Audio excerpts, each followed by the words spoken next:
favor les pido que presten atención.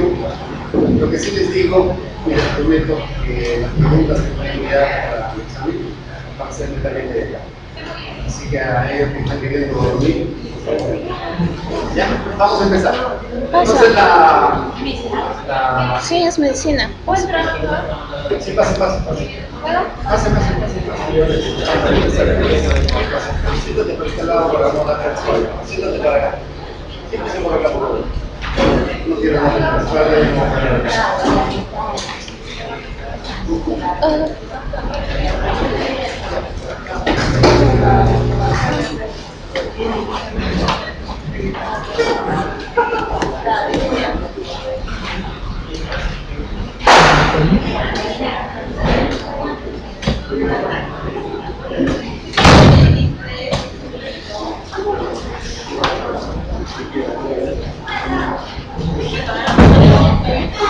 Esta semana que viene mañana los que hacen la parte de la práctica de su libro, cargan las historias clínicas de sus pacientes.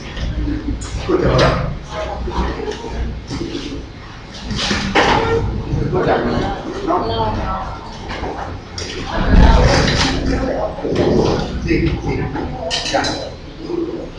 Esta semana que viene, ya creo que hemos pasado la parte de historia clínica, la parte más importante de la historia clínica, pero esta semana les voy a pedir que se enfoque solamente en el programa. El programa da mucha información, pero hay 3 cifras que ustedes van a salir de este auditorio sabiendo e interpretando. Por eso vamos a escuchar el siguiente. Entonces, ¿qué concepto tienen que saber ustedes? La hemocitopoiesis. Hemocitopoiesis es la formación de la, ya empezamos. Es la formación de las células que van a salir al torrente sanguíneo. Formación y llevarlo hasta el torrente sanguíneo. Todo ese proceso se llama hemocitopoiesis. Hay unos lugares donde se forma la célula de la sangre, ¿no? Es en la médula ósea, no termina aquí. La médula ósea.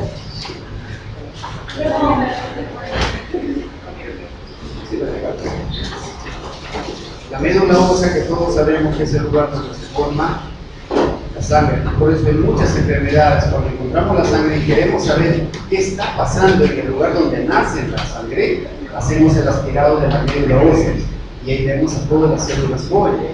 A lo mejor ahí es el problema. Entonces, eso es el aspirado. Pero no solamente en la médula ósea se forma, sino también en el sistema linfático y en el sistema reticular. Esos son lugares donde se forman. Entonces, los trastornos o las patologías, ¿dónde van a ser? En los diferentes lugares. Puede ser en los glóbulos rojos, en los glóbulos blancos. Cuando se lesiona cualquiera de estas cadenas, entonces va a desencadenar la enfermedad. Así. ¿Qué es la hematopoiesis? La hematopoiesis, entiendan ustedes como que tenemos los vasos sanguíneos, a veces se callan. La hematopoiesis. Tenemos nosotros las arteriolas, los vasitos, y la sangre que circula como debe ser. Que circule normal, todo ese vasito normal, que la sangre circule normal, y eso es hematopoiesis. Si es que está pasando algo y no está circulando como debe ser, o si está circulando demasiado rápido, entonces la hematopoiesis está alterado en algún lugar. Siguiente. Toda la historia y todo el cuentito nace acá, en una célula mamá, célula madre, que se encuentra en la médula ósea generalmente, y de ahí empiezan a salir 5 diferentes hijitos. El primer hijito, los reticulocitos, y al final va a dar los glóbulos rojos. Adelante. Cuando son jovencitos, los glóbulos rojos son grandes, tienen núcleo, y al momento que van a salir, al momento que están en el torrente sanguíneo, son chiquitos y ya no tienen núcleo. Esos son los eritrocitos. Entonces hay una serie de tipos de enfermedades solamente cuando se malogra la primera cadena de los eritrocitos. El segundo grupo es el mieloblasto. El mieloblasto también en su formación va a dar un tipo de leucocitos. Y miren bien el gráfico, va a dar un solo tipo de leucocitos, que son los que tienen gránulos. Ahí está el basófilo, ahí está el eosinófilo y ahí está el neutrófilo. Hay otro grupo que son los fibroblastos. te van a dar también un tipo de leucocitos, pero ya no tiene gránulos. Miren la figura de lo que les estoy hablando. Linfoblastos, que van a dar los linfocitos, que son un tipo de leucocitos, pero no tienen gránulos. Y el otro grupito son los monocitos, que también no tiene gránulo, pero también es leucocito. Y por último, las plaquetas. Las plaquetas que son los trombocitos. Entonces, acuérdense de las siguientes familias.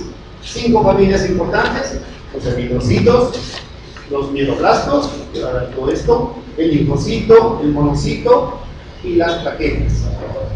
¿Ya? Entonces, de acuerdo a lo que se malogre cada una de estas líneas, va a dar un tipo de enfermedades. Se pueden presentar todos de un momento a otro, todos se pueden malograr, las anemias aplásticas, un tipo de anemias en el cual no funciona nada, pero generalmente sucede que cada una de estas líneas va a lesionarse. La siguiente. Este es el torrente sanguíneo, y ahí encontramos todas las células maduras, ¿no? Los eritrocitos, los chiquitos, los de núcleo, y los leucocitos, en sus diferentes variedades. Los granulocytos, que son los neutrófilos, los eosinófilos y los basófilos. Y el otro grupo de leucocitos, los que no tienen gránulos, que son el linfocito y el monocito. Y el otro grupo son las plaquetas. Siguiente. ¿Qué es la hemostasia? La hemostasia es un sistema que vigila la integridad de los vasos sanguíneos a través de la interacción de células y proteínas para permanecer, bueno, lo que decía, que el torrente sanguíneo sea normal, rápido y normal. Eso es la hemostasia. Siguiente. Entonces, miren cómo es el organismo. El endotelio de todos estos vasitos es muy importante, tiene que estar sano. Tiene que estar sano porque normalmente bota sustancias. El endotelio es bien inteligente. Cuando está sano, bota sustancias para que la sangre no se coagule, y ni para que esté muy fluida. Miren todo lo que bota el endotelio. Hay una célula que se llama, hay unas moléculas que se llaman heparinoides. Ustedes están en el hospital y han visto a muchos pacientes que están echaditos por mucho tiempo, ¿cierto? ¿Cuál es ¿Qué es la medicina que no debe faltar en ellos? La heparina. Se van a dar cuenta en la historia clínica cuando vean el RP, todo paciente que se queda echadito sin movimiento le ponen heparina, 5.000 unidades subcutáneas cada 12 horas. ¿Para qué? Para que la sangre no se coagule. ¿Qué pasa si se coagula? Va a formar trombos y no va a pasar la sangre como debe ser. Pero fíjese, en las personas que estamos normales todos, hay sustancias. O sea, el mismo endotelio bota sustancias que son igualitos a la heparina. O sea, no necesitamos heparina nosotros para que nuestra sangre. Sigue. Pero también, ¿qué es lo que pasa cuando hay una ruptura, una herida? Cuando hay una herida, se desintegra el vasito que estamos hablando, el endotelio del vaso, se empieza a romper. Y cuando se empieza a romper, empieza a salir una sustancia que se llama la sustancia, el factor de Van Willebrand. Es una sustancia que sale del endotelio. Hay enfermedades que no tienen esta sustancia. La enfermedad de Van Willebrand no tiene esta sustancia. Entonces, ¿qué va a pasar? Es como que algo da la voz de alarma. Señores, aquí hay un sangrado. Tenemos que hacer algo para parar el sangrado. Entonces, si no hay esta sustancia, estas personas tienen sangrado y sangrado.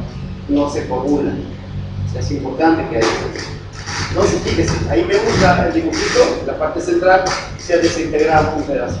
Entonces, ¿qué pasa ahí? Sale la alarma, este factor de Van Willebrand sale a decir a todo el mundo, ¿saben qué? Hay algo que se ha fracturado. Entonces, se desencadena una cascada.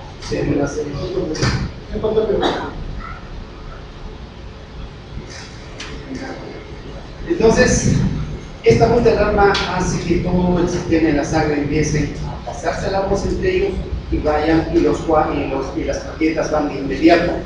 Pero no solamente van al lugar que se ha lesionado, sino se van juntando y van llamando a las otras plaquetas y todos se van juntando. Pero tampoco no se puede juntar todo.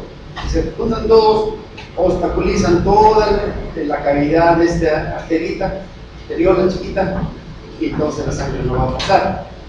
¿Cierto? Entonces hay otra sustancia que dicen ahí nomás, ya curaste la herida. ¿Ya? Entonces, hay una sustancia, el factor de Willebrand, que avisa y después las plaquetas que empiezan ahí al lugar de la lesión. Este es otro factor tisular, el PF3, el factor de Willebrand y este PF3 son las sustancias que van y avisan, señores, empecemos con la cascada de la coagulación. Aquí tenemos que hacer algo porque si no esta persona va a quedar en un sangrado atroz. Es el siguiente. Entonces, estas son las sustancias del endotelio. Se los paso ahí para que ustedes lo vean y cada uno cumple una función. Mientras uno contrae el vasito para que deje de sangrar, otras sustancias lo dilatan porque ya se está contrayendo demasiado. Es todo un sistema de tal manera que van a curar la herida.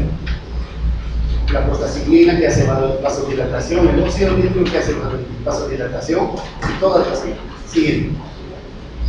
Entonces, esta es la cascada que posiblemente ustedes ya lo han visto en años anteriores, que para que se produzca tiene que ver factores intrínsecos, para que se produzca la coagulación tiene que haber intrínsecos y extrínsecos.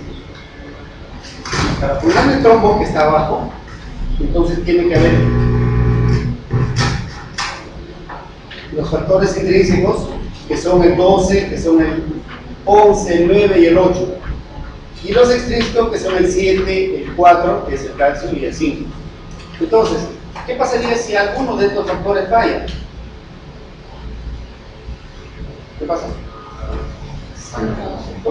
Va a sangrar porque no se va a formar el trombo. Hay una enfermedad que se llama la hemofilia, que ustedes lo han escuchado mucho. La hemofilia, ¿qué es lo que pasa con estas personas? Genéticamente, uno de estos factores se ha lesionado y no se produce, el factor 8. Entonces, estas personas, estos enfermitos, ¿van a llegar a formar el trombo? No llegan a formar el trombo. Son pacientes que muy fácilmente sangran sangre. Esos son los hemofílicos. Y una vez que tienen el diagnóstico y se presenta que están sangrando, ¿cuál es el tratamiento?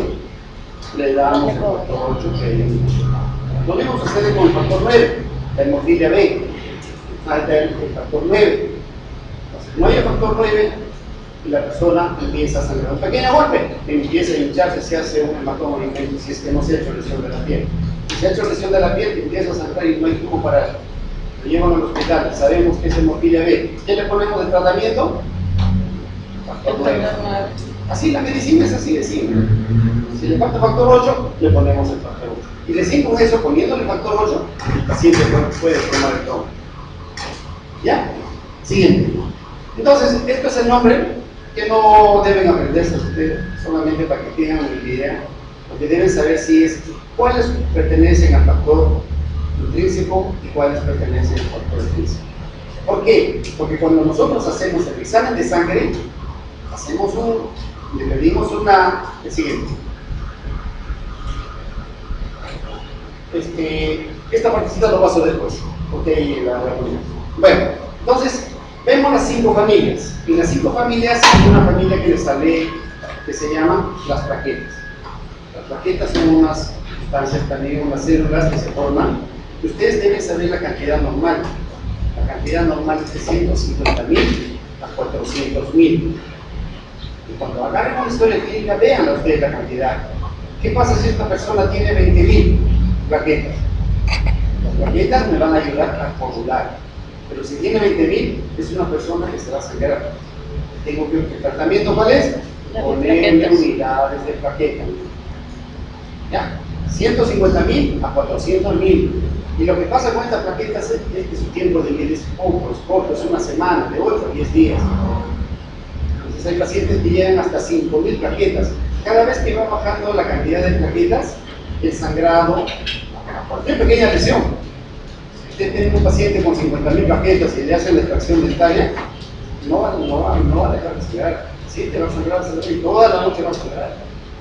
Entonces pídale para eso el hemograma. ¿Cuánto está su plaqueta? Está más de 140.000, listo, me atrevo a hacerlo. Pero si tengo 100.000, 120.000, no se atrevan a tocar la situación. ¿Ya? Cantidades normales, 150 a 400.000. Me van a hacer recordar los grupos, pero el paciente 35 es un caso muy interesante. Hay que ver el paciente 35, la cama 35. Entonces, en estos pacientes, como les digo, para que tengan una idea, ¿no? Tiene y está en 20.000 plaquetas. Cada unidad de plaquetas, cada bolsita de plaquetas tiene un promedio de 8.000. O sea, algunos tienen 6.000, otros tienen 10.000, pero su promedio es de 8.000. Entonces yo digo, para subirlo a más de, vamos a subirlo a más de 60.000, porque esta persona es minimizada, es ancianito, hasta 60.000. Yo lo tengo en 20.000. ¿Cuántas unidades le voy a pasar? Lo tengo en 20.000 plaquetas. 40.000. Quiero subir a 60.000 plaquetas. Cada unidad de plaquetas tiene 8.000 plaquetas. ¿Cuántas unidades le voy a pasar? 5. ¿Sí? 5 unidades de ¿Todos? plaquetas. Así es las indicaciones, así son las indicaciones cuando le pasamos las plaquetas. Pero está bien, que pasé 5, el día siguiente ya un control, perfecto, que subió hasta 60.000. Pasa la semana, nuevamente lo tenemos aquí. Esta es la historia de las plaquetas. Entonces, estas plaquetas tienen dos propiedades. Acuérdense ustedes de las dos propiedades de las plaquetas: de adhesión, de pegarse, y el otro de agregación, de ir de inmediato al lugar donde ha sucedido la adhesión. Uno es de dirigirse y el otro es de juntarse. Nos juntamos de adhesión y de agregación, pues vamos todos a la adhesión. ¿Por qué? Porque hay una adhesión y una agregación. Siguiente. Entonces, estas son las sustancias que nos estaba diciendo a ustedes para saber si es factor intrínseco o extrínseco. Pedimos nosotros el tiempo de protrombina y medimos también el tiempo parcial de protrombina. Son dos sustancias que me va a decir, o sea, está mal algo de los intrínsecos, está mal del factor intrínseco o está mal el extrínseco. Quizás nos da una idea global. Un anestesiólogo no se atreve a recibir a un paciente, escuchen bien, si es que no tiene estos dos, el TP y el TPT. Si no tiene esos dos normales, no interviene. El paciente le dice: ¿sabe qué, doctor? Devuelvas al paciente y usted primero me controla esto. Ya, esto es lo que van a ver también ustedes y esto le vamos a enseñar a ustedes en las sectores clínicas. El TP está muy prolongado, este paciente va a sangrar. Devuelven, regrésenle y denle su tratamiento. Siguiente. Ya. Pero así también hay una regulación de la coagulación. No se puede ir a coagulación también exitosamente. No se puede formar todo el coágulo, formamos un tremendo trombo y lo vamos a tapar completo, que son los arterioles, que son pequeñísimos. Entonces también hay otros factores que van a regular. Hay proteínas, que lo decía, hasta acá más. Así como hay factores de coagulación, hay también, siguiente, la fibrinolisis. La fibrinolisis, ¿qué es la fibrinolisis? Empiezo a destruir mucho trombo. Además, la sustancia que le estoy poniendo se va a toda la sangre, entonces le puede formar trombo en otro lugar. Hay una enfermedad que se llama la fibrilación auricular, pacientes que tienen mal en corazón. Su particularidad es formar trombo por todo lado. Entonces, imagínense esta persona que está formando bastante trombo y él tiene una lesión. Yo pongo una sustancia, ¿para qué? Para a veces es insuficiente, como que las plaquetas que están yendo es insuficiente y se forman más trombo. Estas personas hacen más fácilmente los accidentes cerebrovasculares. Fíjense cómo por eso es que tienen que estar en cuidados intensivos, cuidados delicados, porque miren, si le doy mucho de esto, le voy a malograr el otro, y si no le doy mucho, le lesiono esto. Entonces hay un problema de... Este es otro capítulo que tienen que saber ustedes también, la diatesis hemorrágica. O sea, ¿por qué ocurren los sangrados? Un gran grupo de causas es porque la fragilidad de las arterias, de las arteriolas, es muy simple. O sea, son demasiado delgadas. Por ejemplo, cuando hay infecciones. ¿Qué es lo que pasa cuando hay un paciente que está en una infección fuerte y lo tenemos varios días y de pronto le vemos moretones en diferentes lugares? Cuando le hemos sacado la sangre y se hace unos moretones que parece que le echan la culpa a la enfermera. No, la enfermera no sabe poner, no, sino que los pacientes que tienen algunas infecciones, que lo vamos a mencionar a continuación, se les hace más frágil. Y después también hay enfermedades que por la misma enfermedad, tienen demasiado frágil las anteriores. La amiloidosis que se está incrementando, es una enfermedad que está se está incrementando bastante, especialmente en los pacientes con problemas renales. Los sistemas capilares son bastante delgaditos, bien frágiles, muy fácilmente a romperse y ocurrir las hemorragias. El segundo motivo es porque hay una disminución de la producción de las plaquetas. ¿Qué está pasando? Las plaquetas no están produciendo. Hay un tipo de enfermedades que producen. O las plaquetas que llegan al torrente sanguíneo viven muy poco, no viven una semana, viven un día, 2 días. Es otro tipo de enfermedades. Y alteraciones en la coagulación, en la cascada. Algún factor que está faltando, los más conocidos son el 8 y el 9. El 8 que es de la hemorragia A, y el 9 que es la hemorragia B. Siguiente. Entonces, esto es lo que le decía cuando hay fragilidad. Hay enfermedades, todo tipo, por ejemplo, de la meningitis, las vasculitis, algunos medicamentos. Ustedes se han dado cuenta en detalle cuando ven las historias clínicas, ¿cuántas medicinas recibe un paciente? Por médico. ¿Cuántas medicinas recibe un paciente? 10, 15. 10, 12 medicinas.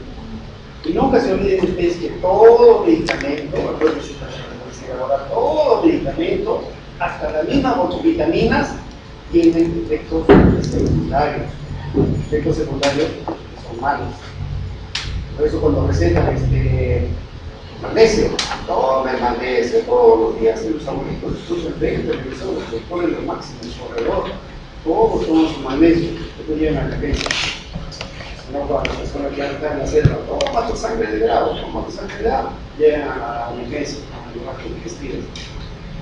No se olviden, todos los medicamentos tienen efectos secundarios. Y aquí también hay algunas medicinas que producen eso, la fragilidad de las arterias, el video,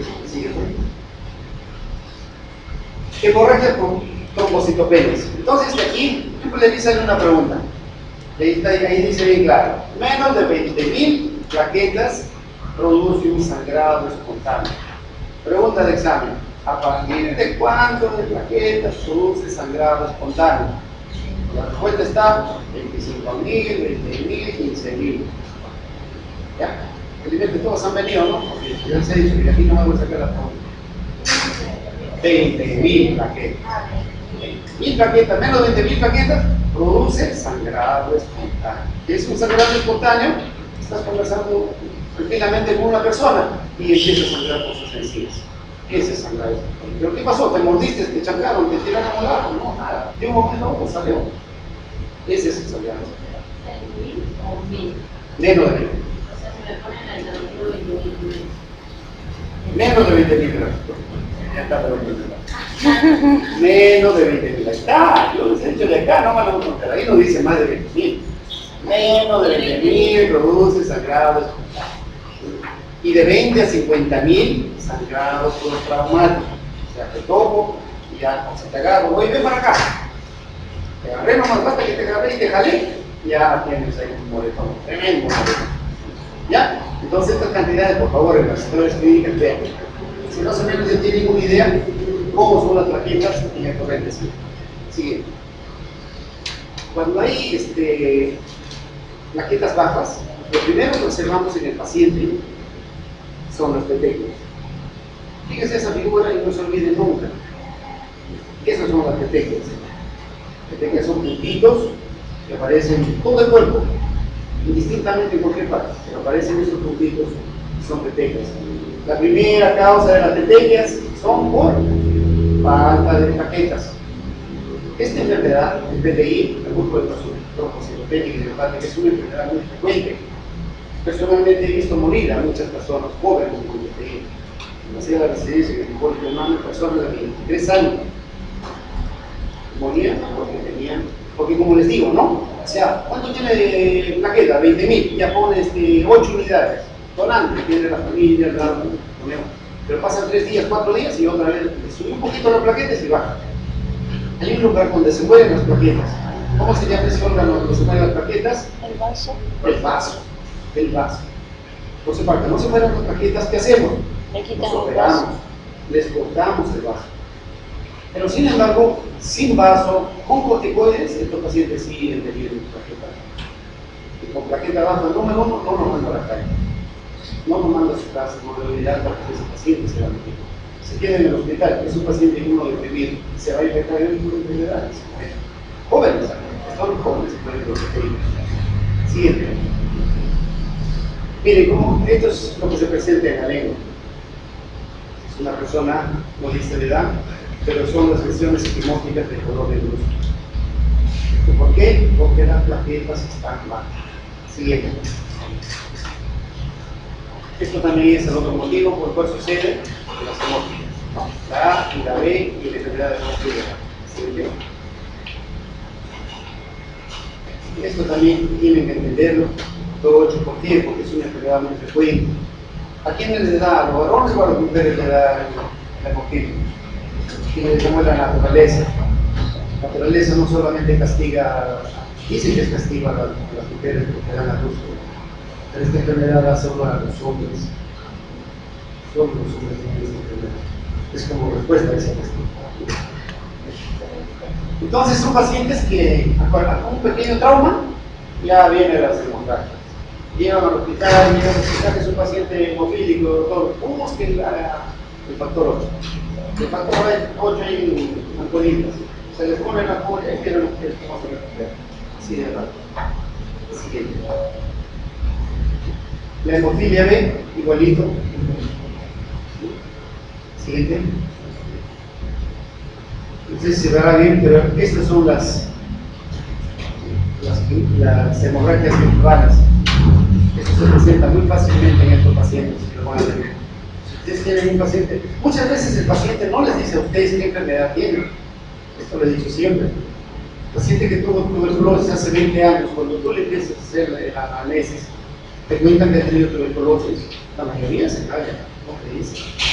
Pero es un dato importante, claro que es un dato importante, porque más o menos con eso tengo una idea de cómo estarán sus pulmones.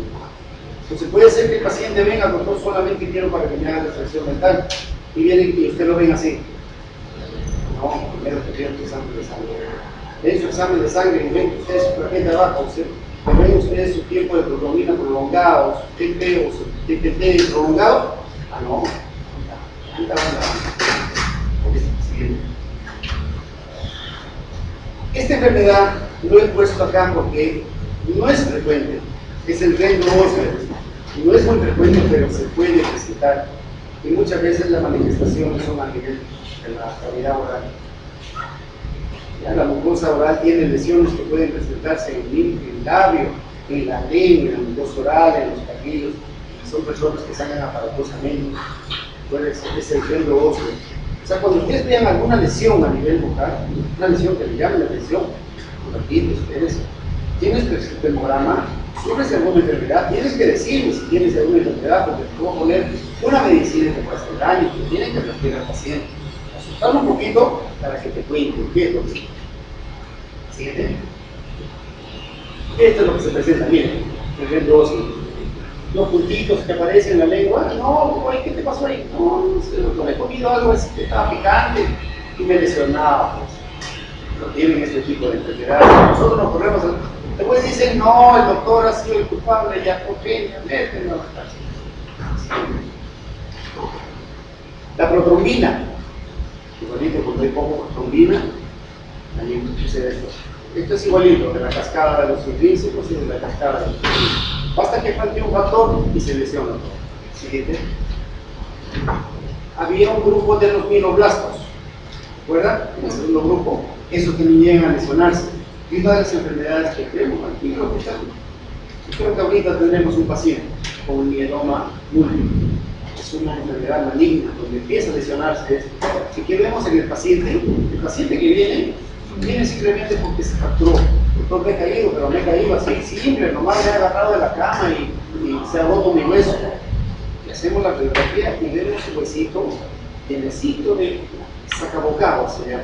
Sacabocados es como si se estuvieran comiendo su hueso. Y lo que debe ser una galleta fuerte, se pone en una galleta así, y entra. Entonces se agarra de la mano aquí, se quiere apoyar y ¡plop! Se rompe. Ese es el motivo de ingreso que voy a hacer a los pacientes a urgencia, en los hospitales. Pues de inmediato le pedimos hemograma y vemos que hay alteración. Se le hace un examen especial y nos damos por la sorpresa mieloma múltiple. En todos los huesos, en el cráneo, en las costillas, en la pelvis, vemos eso. O sea, el diagnóstico generalmente de estos pacientes es con la radiografía.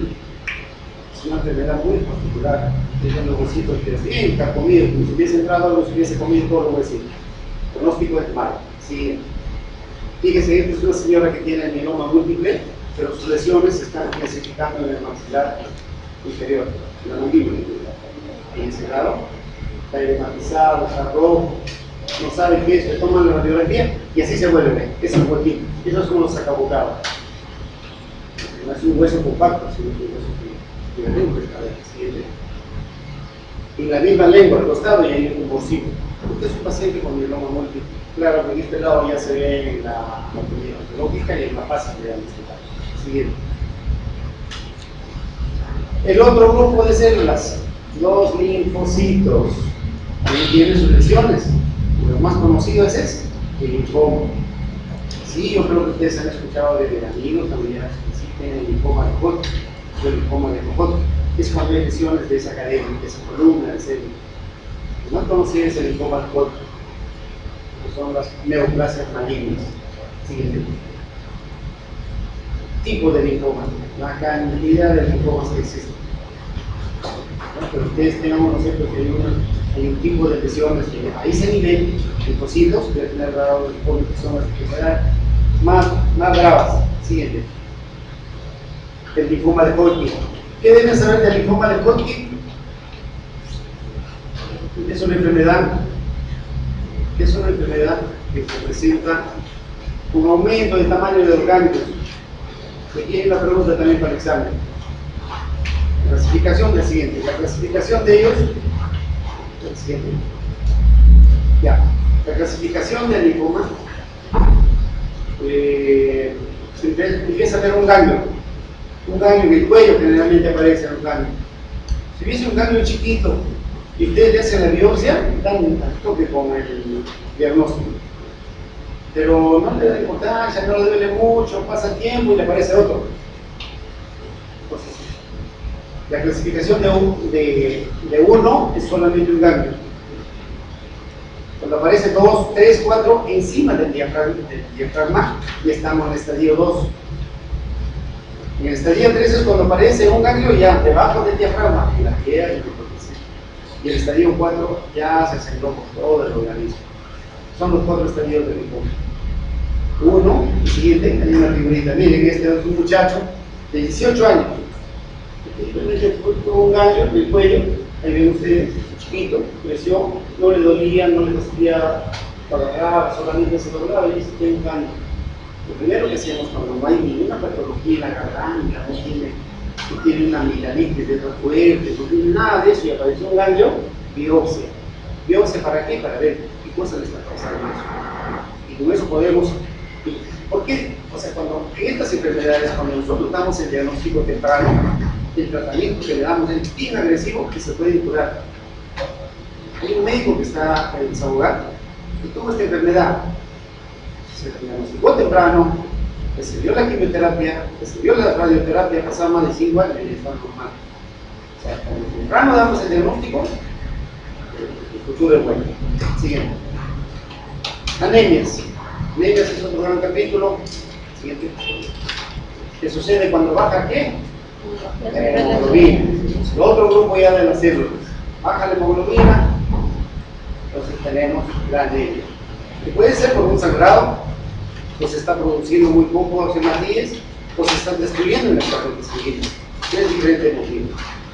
En la mucosa oral, en la mucosa bucal, ¿qué es lo que vamos a ver? Hay una serie de modificaciones que deben saber ustedes. Siguiente. Esto, para que se recuerden siempre, cuando ustedes van a llamar a una persona anímico. En los varones,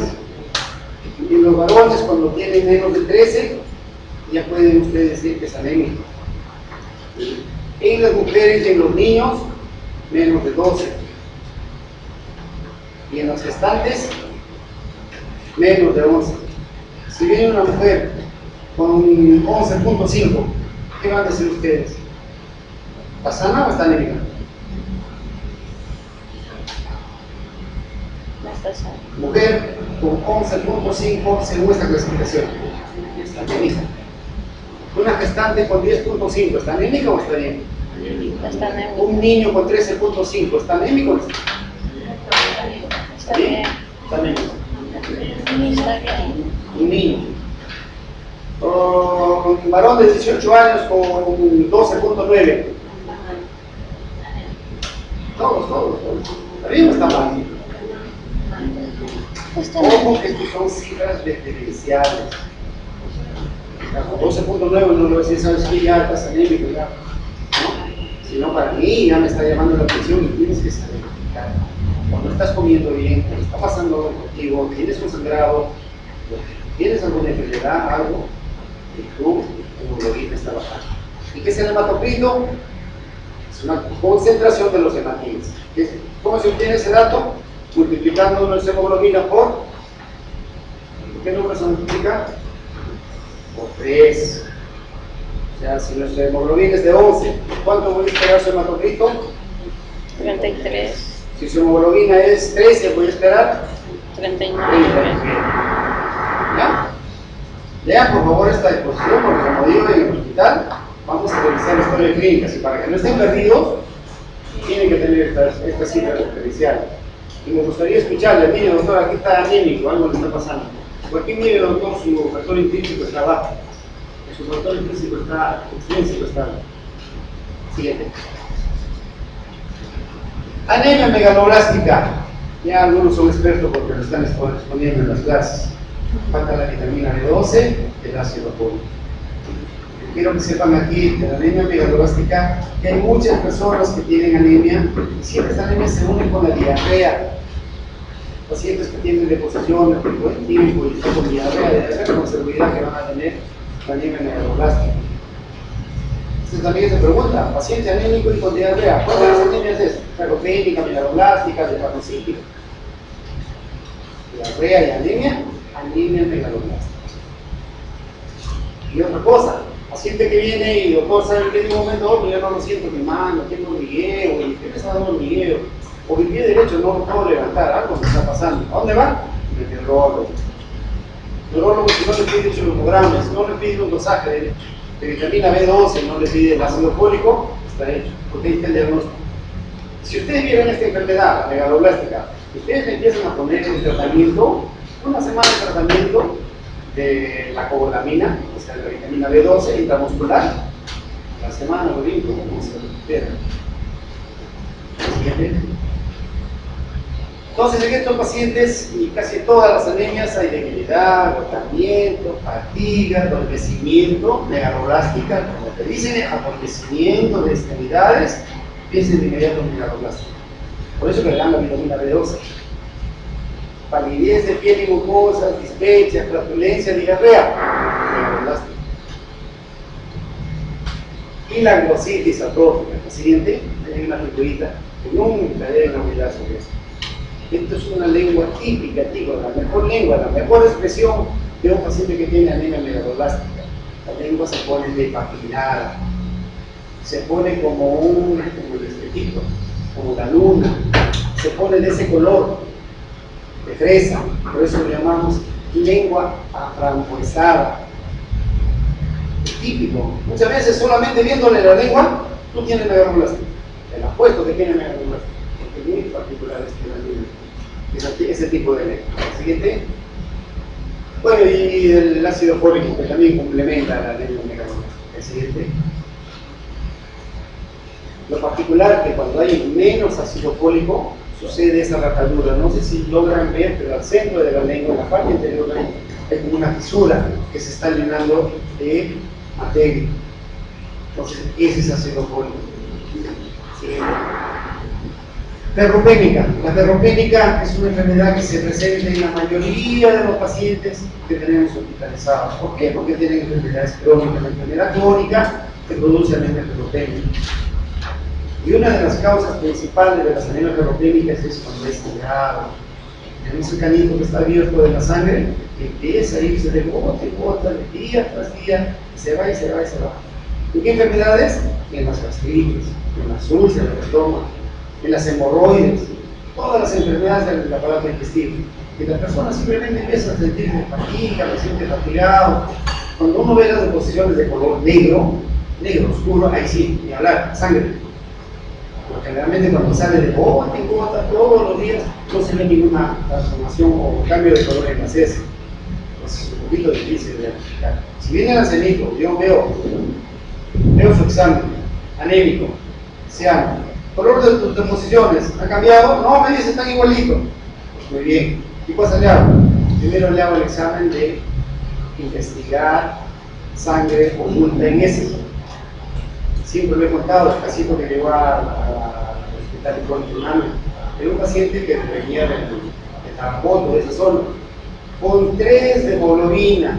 ¿Cuánto es normal en una persona adulta? ¿Cuánto de hemoglobina? Encima de 13. Encima de 13. Ya llegó con 3 de hemoglobina, caminando. Pero no solo, ya su papá la agarraba de la mano. Pálido, blanco. Llegó, se sentó. Ya, pues el diagnóstico estaba requerido, anemia.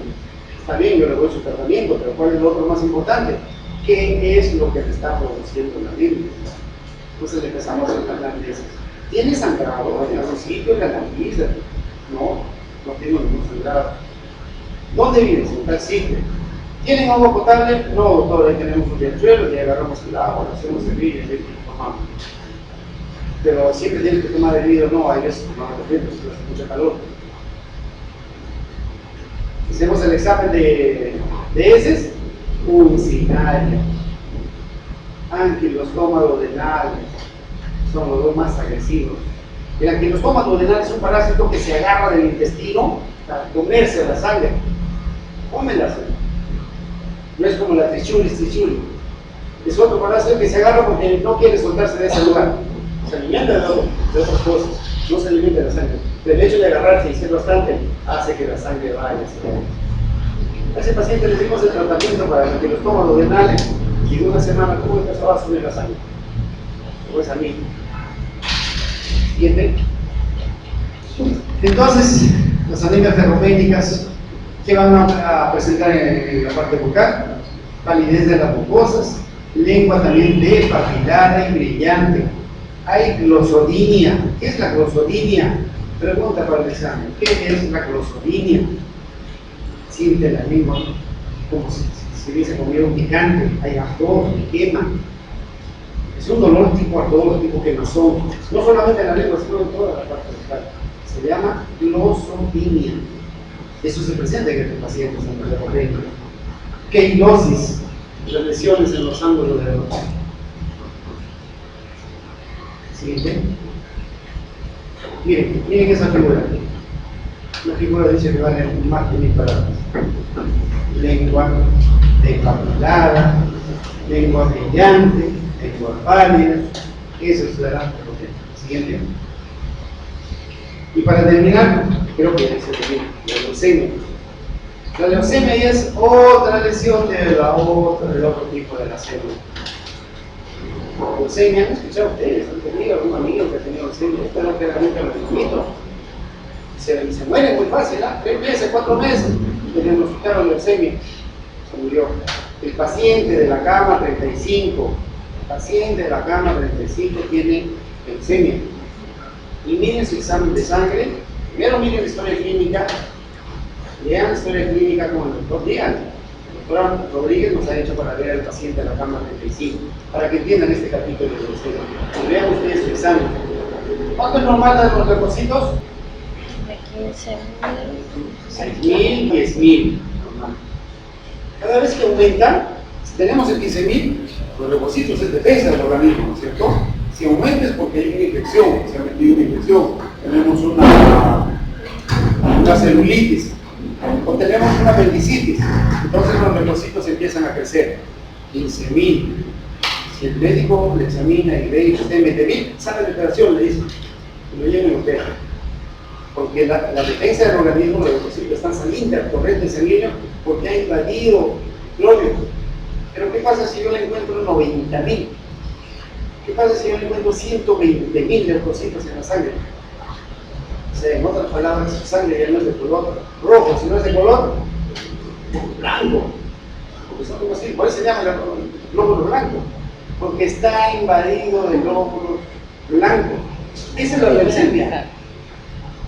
Pero lo bueno sería que estos glóbulos blancos salgan ahí y cumplan sus funciones, ¿no es cierto? De defensa. Pero en esta enfermedad no sirve eso. No sirve. Y encima que no sirven y salen en grandes cantidades, en el lugar donde nacen, que es en la médula ósea, han invadido tanto que no le dan espacio a los glóbulos rojos para que se reproduzcan. No le dan espacio a las plaquetas para que se reproduzcan. El paciente de la cama de 5 tiene 92.000 leucocitos, tiene 6 de hemoglobina y tiene 20.000 de plaquetas. ¿Ya? ¿Lo entienden o no? ¿Ya les dan entendido? ¿Cuánto era normal? 50.000, ¿es cierto? Una de varón de 35 años, pero lo hemos encontrado con plaquetas de 20.000 y leucocitos leucémicos con 92.000. Entonces, por favor, vean la escenas. ¿Ya? ¿Por qué les da la leucemia? Personas que trabajan en rayos X, o tienen enfermedades virales, agentes químicos o predisposición genética. No sirve. Siguiente. ¿Qué cosas vemos en ellos? Debilidad, ganglios linfáticos aumentados, el hígado y el vaso se agrandan. Son personas que tienen un mal pronóstico. Ya, por más que se le da radioterapia, quimioterapia, cambio de la médula ósea. Por eso que se los llevan a otros lugares para hacer el cambio de la médula ósea para darle. Siguiente. Miren, decir que tenía 92.000. O sea, ¿tienen defensa o no tienen defensa? Si estos leucocitos no sirven. Miren lo que pasa en la mucosa oral. Tremendas heridas, tremendas úlceras infectadas. Eso es todo, muchachos. Se pasaba.